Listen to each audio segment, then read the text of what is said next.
Ndewono ndị be anyị daalụ Igbo anyị abịa Igbo class world. This is classic match.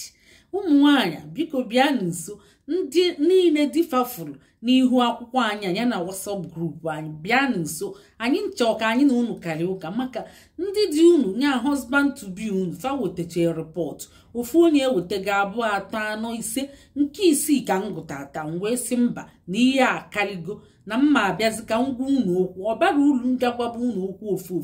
nya bụ unu chee ntị ka unu gụcha ntị ọfụma a sị na akpọ unu aka na a ga-anụ unu kpọgote ihe ị ga-echi ya n'iru bụ ịbịa ịgụbakwa akwụkwọ nwesị ya ụgụrụ akwụkwọ benni ya ọ sị na ọ gụkwa o finishkwa first degree ka ezi ka ngwa akwụkwọ si wee buru unu ụzọ wee karịa famili unu ga-abịa mebe ọ pụọkwa na eji nọkwazi na saịdị unu ọkwa unu mana ụmụaka na-ebido na 21 anụ dị ilukwe late 20 nya bụ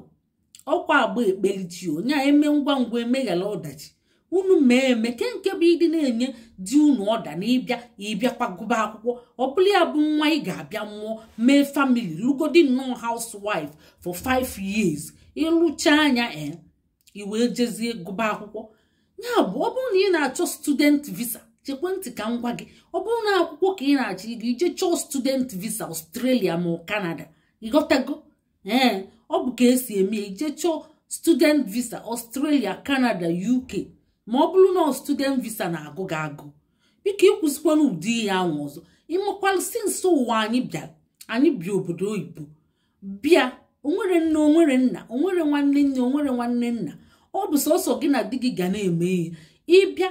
and ịma na ụmụ nwoke n'obodo oyibo nọti aka enwere onye na-elufe aka family hustling by themselves wee si ya na n'ime bịa ịma na eji a na-akwa anọzi by their side n'oibịa ị ga-amụba nwa ịmakwalụ mgbe anyị gụrụ akwụkwọ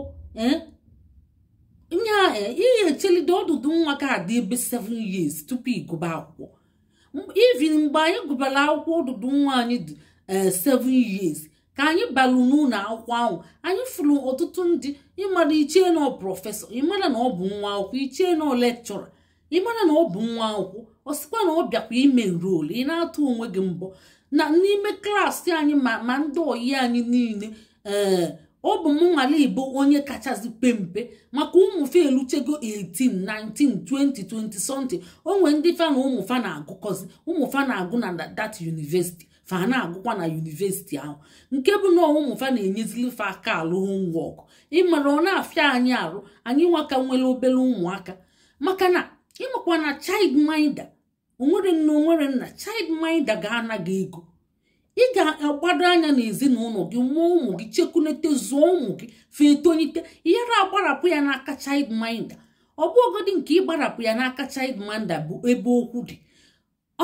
ọ ga-ụmụ agwa childminder ọmanụ asụsụ be gị maka ị na-arapụ ya n'aka childminder ọzọkwa bụ na childminder na-ana ego ịmala ego onye childminder na-ana per week n'isi ofu nwa childminder na-ana bụ na UK anụnwa bụ onye na-ala obele ego bụ 200 250 onwe ndị na-ana 300 pounds ọkwụnụ ma ọkwa per week ọ bụrụ pe month no per week n'isi ofu nwa like anyị nwa ji ụmụ na-anọ iwe kwụọ ya 200 nya bụ 800 pounds ka ị ga-akwụ per week iwe tansi anya times 4 nya per month ka ewezie nye n'isi ofu nwa 200 pounds ọkwa onye nala obele ego o wee na 200 pounds ahụ iwe tansi anya times 4 ọ bụrụ ya bụ 800 in a week in a month ahụ iwe gbakọ ya n'ego be anyị ịgbakọ ya n'ego be anyị ọ pụta ihe ka e wee nye nnọọ 1.3 ma 4 nya ego ị ga-akwụ childminder na month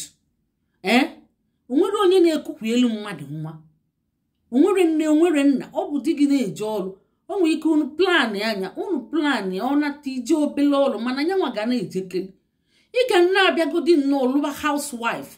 ya dị na gị ọsịsọ kedu ebe ị ga-ibu ego gị eje ọ bụ ego dị gị bụ ego gị onwere ebe ibu ego gị eje ịma na onwego ofu nwoke bịa na wee na-asị ụmụ nwaanyị fabịa fa chọba igonye ụmụ nwafa moto ma pafa moto onye na-achọ ka igolu moto ọsọ ị ga-anọjukwa afọ ihe anọju afọ ọ bịa unu bịakwa chinye anya elu na-eme anya vam ka ihe amamkọ ka ịgụba akwụkwọ ma ka ịlụba ọrụ ka imebe ọsọ ịma na ihe adajikwa ukwu ị ga-abịagodi nnọọ bụrụ nwa na-abụ ma ito ma ịnọ ka ịmụta izu onye otonite tupu ijebe ịgụ akwụkwọ ọdụdụ nwa gị ga-adị nnọọ ka m wee nye 7 na-ịgụkazi ọsọ ndị ọzọ ga-adịzi nya onwe ike fadịcha 15 16 nke ọdụdụ adị 7 tupu ịbaba akwụkwọ ka onye na-agba ọsọ ka ịba akwụkwọ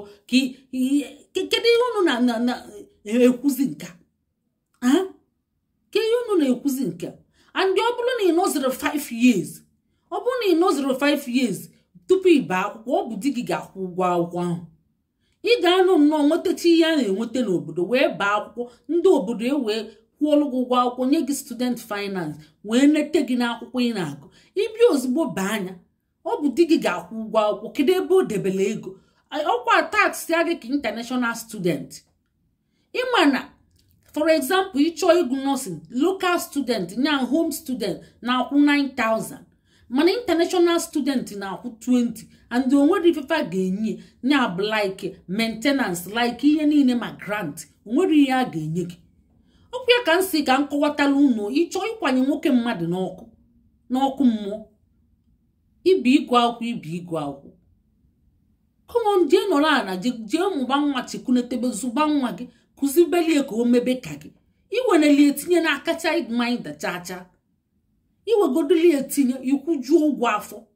nya ka ịmakwala ihe ị na-eji ịbawu ka ichekikwa echeki ọ bụkwa na ọ dịrọ gị mma ịṅarị azụ ọ bụkwa nke ịbịa ikobe okwu na ụka iwee ruchiche nsi ụzọ asị na ụmụ nwaanyị bịala obodo oyibo na-awa anya ịwatakwa anya ahụ mmakwa agbachite ego mmadụ agbachitekwala unu ka m gwakwa unu